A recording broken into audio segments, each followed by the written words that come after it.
Nigeria's Lagos state government has taken another step in building its energy capabilities by placing a power plant which will guarantee steady electrical supply to some public institutions and streets in the state.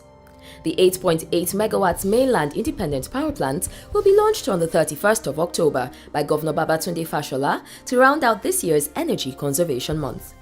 According to Damilola Ogunbiyi, General Manager, Lagos State Electricity Board, the power plant, which is situated in the state's capital, will generate constant electricity to the Old Secretariat Complex, Ikeja Water Works, Ikeja High Court Complex, and the Lagos State University Teaching Hospital. It will also cover 20 kilometers of public lighting to selected streets around Ikeja. State Commissioner for Energy and Mineral Resources, Engineer Taufik Tijani, has explained that the state is rising to the challenge of providing its own energy needs and is quoted as saying, "As a state, we have a lot to do to complement what is coming from the national grid. We currently receive less than 1,000 megawatts from the grid, but we need a minimum of 5,000 megawatts and as much as 10,000 megawatts for us to truly be called a mega city." Business Day Online tells us that this is the fourth independent power project to be launched by the state in the last 4 years.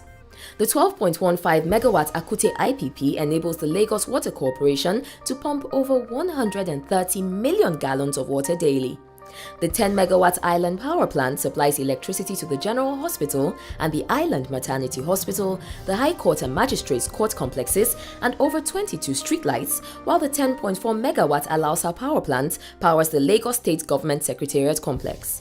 We're also told that the state will inaugurate another 5.5 megawatt IPP around Lekki by the end of this year or in the first quarter of 2015, bringing the total capacity of IPPs in the state to 47 megawatts.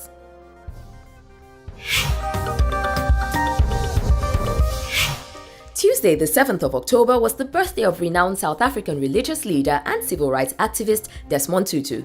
The fiery cleric, who turned 83, approached the event with the levity and humor for which he is known.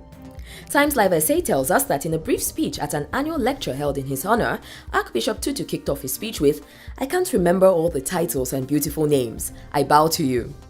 He also got the crowd laughing when he quipped, "God was smart to give me the complexion I have. You can't see just how much I'm blushing." EL Reports wishes this African hero a wonderful, happy and fulfilling year.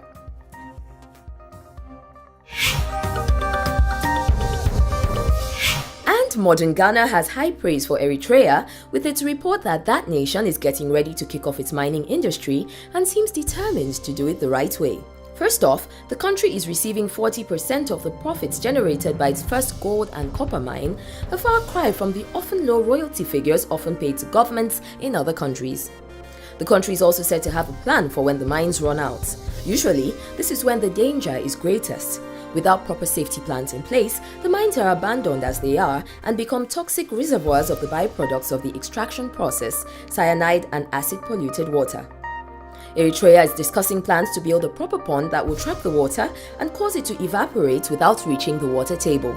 In addition, Eritrea's youth participating in the compulsory national youth program are building the mines and generating a good deal of patriotism in the process. All this sounds really good, and we look forward to seeing this carried out in totality and replicated across the continent as a model for best practice in the mining industry.